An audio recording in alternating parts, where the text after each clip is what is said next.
오늘은 6월 24일 월요일입니다. 시편 25편.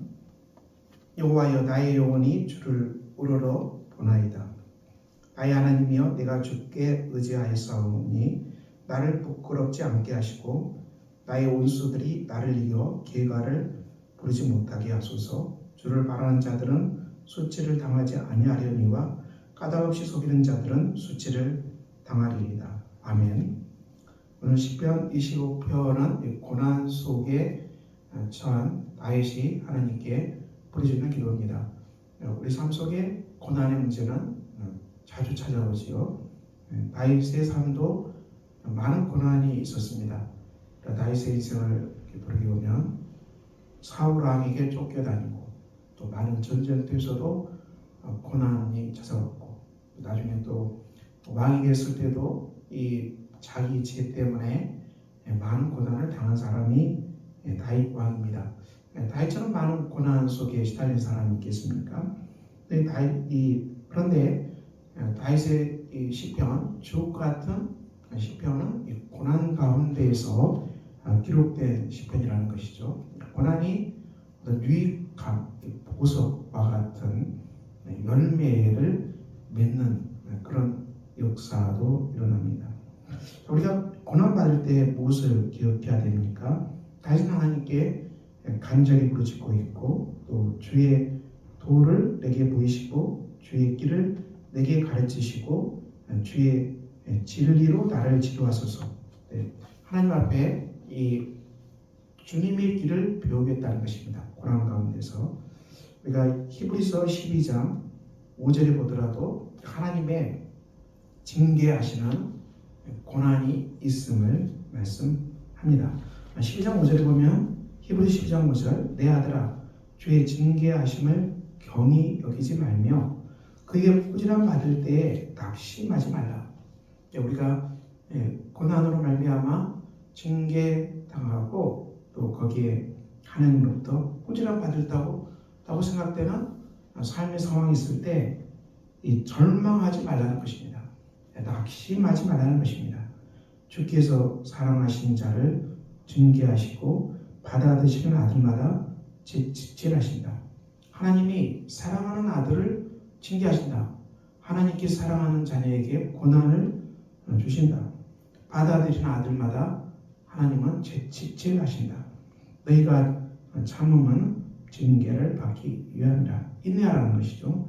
하나님께서 아들과 같이 너희를 대우하시라니 어찌 아버지가 징계하지 않는 아들이 있겠느냐. 이 징계의 채찍을 하나님이 휘두르신다는 것입니다. 그 사랑하는 아들을 징계하신다는 얘기죠. 우리 육신의 아버지가 우리를 징계하여도 공경한다. 우리 육신의 아버지도 자녀들을 징계하죠. 자녀들이 죄악 속에서 뒹굴 때, 도무지 그 죄를 볼 수가 없을 때 이 채찍을 들어서 아이를 때릴 수밖에 없습니다. 이런 일이 일어납니다. 자녀들을 마땅히 징계하죠. 이 말씀, 육신의 아버지도 징계하는데 하물며 모든 영의 아버지께 더욱 복종하며 살려 하지 않겠느냐. 영의 아버지께 우리가 징계받을 때 복종해서 살아가야 한다는 것을 말씀합니다. 그들은 잠시 자기의 뜻대로 우리를 징계하였지만, 그렇습니다. 육신의 아버지도 아버지 뜻대로 자녀를 징계합니다.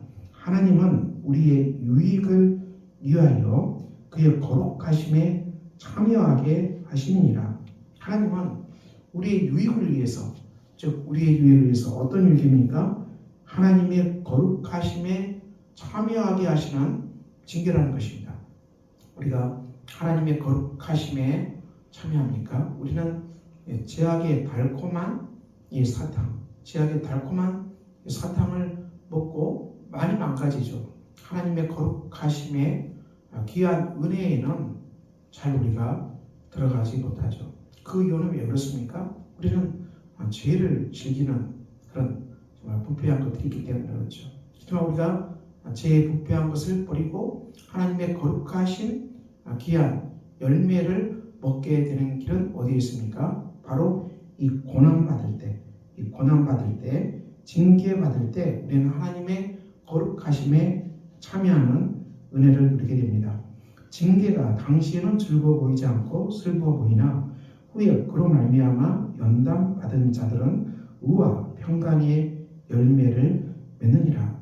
우리가 징계 받을 때 그것은 굉장히 즐겁지 않아요. 슬퍼 보입니다. 삶 가운데 징계에는 많이 찾아옵니다. 그들이 기뻐하는 사람 누가 있겠습니까? 그렇지만 그로 말미암아 연단을 받게 됩니다. 우리가 단련 받게 됩니다. 연단 받게 되죠. 연단을 받게 됩니다. 그래서 어떻게 됩니까? 의와 평강의 열매를 맺느니라. 우리가 하나님과 연합하게 되죠. 하나님의 친밀하심 속에 들어가게 됩니다. 하나님과 친밀한 관계, 바로 의의 관계 속에 들어가고 그때 우리 안에 하나님의 샬롬, 평강이 우리에게 임하게 됩니다. 그러므로 피곤한 손, 연약한 무릎을 다시 일으켜 세우라. 너희 발을 위하여 곧은 길을 만들어 저는 다리로 하여금 어우러지지 않고 고침을 받게 하라. 이것은 무슨 말씀을 말합니까? 다시 믿음의 경주를 시작하라. 히브리서 12장은 우리를 둘러싸고 있는 구름같이 둘러싸고 있는 수많은 믿음의 증인들이 있기 때문에 우리가 다시 믿음의 경주를 하자. 이것이 히브리서 12장의 말씀입니다. 우리가 이 신앙은 마라톤입니다. 신앙은 경주입니다. 우리가 달리는 것이죠. 날마다 우리가 주 안에서 믿음의 경주를 하는 사람들입니다. 하지만 이게 믿음의 경주하는 현장에서 여러분이 고난받고 또 징계를 받음으로 말미암아 아파 쓰러져서 더 이상 도저히 일어나지 못하겠다. 이 상처가 너무 크고 이 아픔이 너무 크고 이 낙심이 너무 커서 우리가 절망하고 낙심해서 쓰러져 버리는 그런 일도 일어나게 됩니다. 히브리서 12장 5절 이하의 말씀은 이 말씀입니다. 다윗도 고난 가운데서 하나님을 우러러보고 주의 진리로 주의 길로 가르치시고 인도해 달라고 기도하고 있는데요. 우리가 삶의 징계의 채찍을 맞을 때 우리는 여기서 낙심하지 말고 우리가 이 징계 속에서 하나님은 선을 만들어내신다. 하나님의 거룩하심에 참여하게 하신다. 우리가 이 말씀을 붙잡고 그리고 우리가 징계가 다 끝나게 되면 의와 평강의 열매를 맺게 될 것이다. 우리가 이 믿음으로 일어납시다. 그래서 우리가 다시 믿음의 경주를 시작합시다. 오늘도 복된 날입니다. 우리 앞에 놓여 있는 믿음의 경주를 주님과 함께 달려가는 복된 날 되시기를 예수 그리스도 이름으로 축원합니다. 기도합니다. 아버지 오늘 또 주님 주신 말씀 따라 우리가 믿음의 경주를 다시 시작할 수 있는 복된 날이 되게 하여 주시옵소서. 예수 그리스도 이름으로 기도합니다.